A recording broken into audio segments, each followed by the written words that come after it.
Sizlardan fazl va keng katta mol davlat egalari, qarindoshlarga, miskinlarga va muhojirlarga Alloh yo'lida infoq ihson qilmaslikka qasam ichmasin.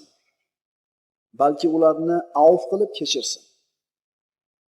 Alloh sizlarni mag'firat qilishini istamaysizlarmi?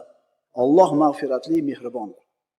Abu Bakr oyatni eshitib tushundi. Alloh menga aytayapti dedi. Xohlayman dedi. Xohlayman Alloh meni kechirishligini. Mustihni kechirdi. Yana qilgan xayr ihsonida davomiy bo'ldi.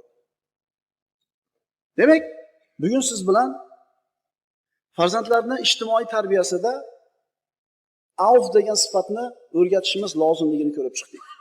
Avf qilishlik musulmonlarga yarashadigan, musulmonni yuksaltiradigan ulug' sifatlardan.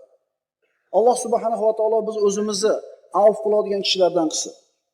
Va farzandlarimizni ham mana shu avf sifati bilan o'zini ziynatlagan, bezagan musulmonlardan bo'lishiga muvaffaqiyatini bergan bo'lsin.